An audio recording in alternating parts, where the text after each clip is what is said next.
Thank you. Thank to all of you.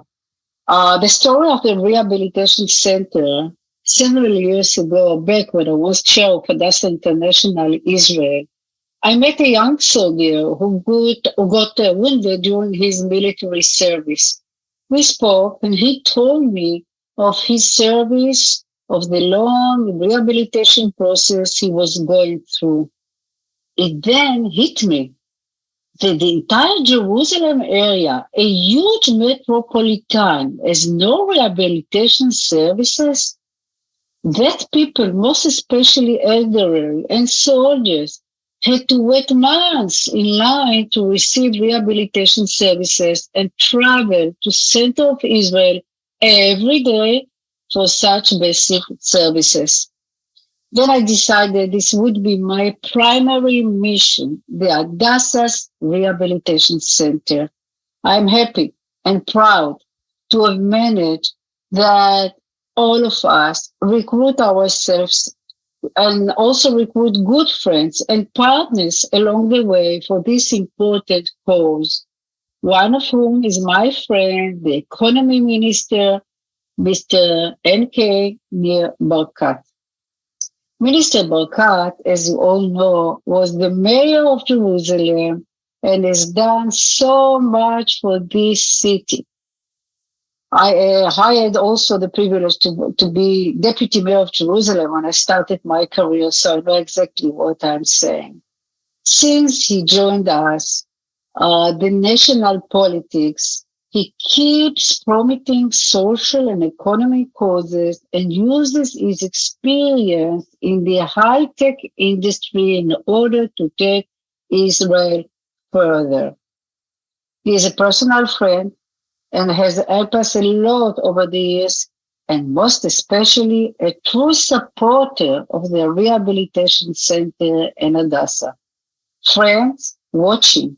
He is promising and a rising star. Nir, I wish to thank you for all that you do. The floor is yours. Hi, how are you? I am sorry for being in the car. I just came from the south, from some of the kibbutzes that unfortunately were slaughtered. I went to meet the heads of the kibbutz. We went around to tour. I went to kibbutz Be'eri. They lost 85 of their members, plus they have about 20 that were kidnapped and held hostage right now. And I went to see how we could help them recover. Major challenge. So, Dalia, with your permission, first of all, I want to thank you personally, you and your whole team, your whole management team. You know, I know Hadassah for many, many years, and it's in really great hands. Hear me now? Yes. Yeah, I'm sorry for being on the roads. I'm just doing my job, trying to on the way back from the south. Dalia, first of all, I want to thank the Hadassah organization. As ex-mayor of Jerusalem, you know how much I love you, how much I know that you care about the hospital in Jerusalem and the whole country.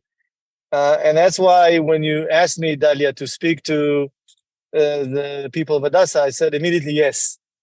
And so I also want to tell Hadassah organization that you're in really great hands.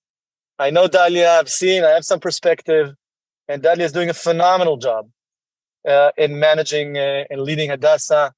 The relationship with the government, the relationship with the employees and the doctors, it's just working phenomenally well. I also want to thank Yoram Weiss for his phenomenal job. I went to see some of the wounded soldiers and wounded people, and I went with Yoram to see them, and they're really, really thankful for the care and the professional help that Hadassah has been given our soldiers and the wounded people.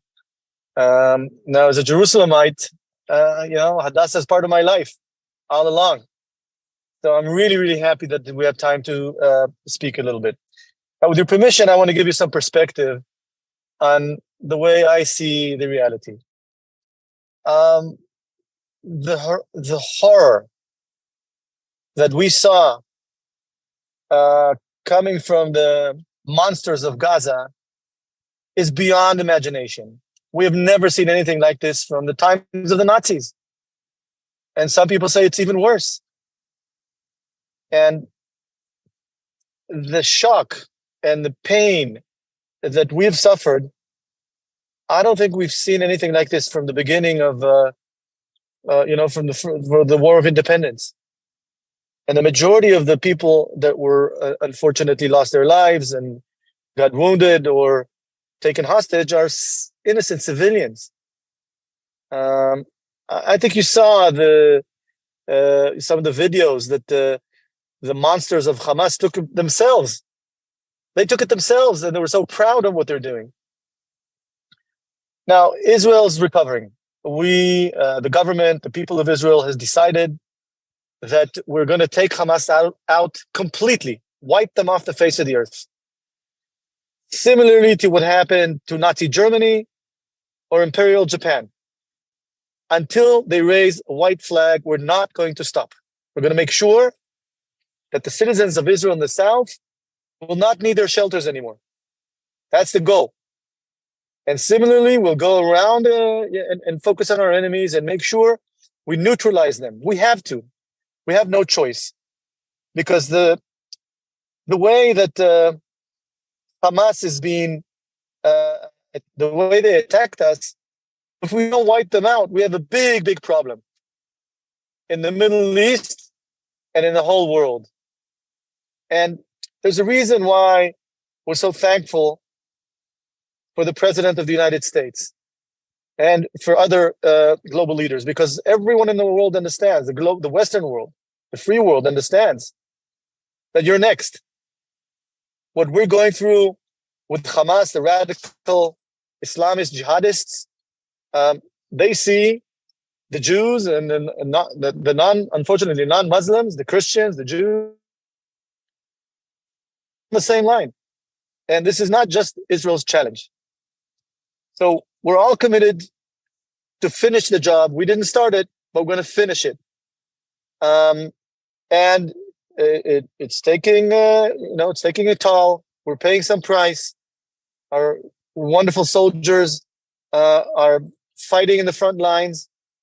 But the motivation is huge. And I'm telling you, we're so proud of our soldiers. The soldiers want to finish the job. There's no hesitation. Now, in the home front, we have many challenges. Completing, working with the wounded. Hadassah has a major role there. Restructuring and, the whole area that was hurt. We have to not only get everyone back on their feet, we have to double, triple, quadruple the number of people living in the south, the businesses. From my perspective, we need to do something that is similar to ground zero. We're going to triple the amount of business we do there, quadruple the amount of people that are going to live there, and we're going to have a memorial so that people could come and see in their own eyes how we took this piece of land that was taken, how we show to our enemies how to restructure, regroup, sit on that land in a way that is far, far. When I spoke to the people there, I asked them to dream with me.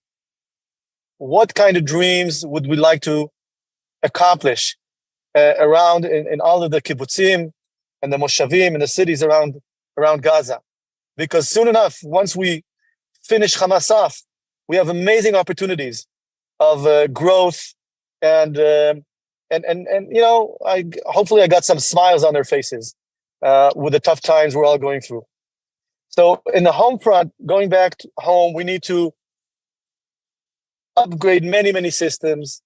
Our economy is taking a dip. But I know that immediately after we finish this war, we're going to have a huge boost, economic boost.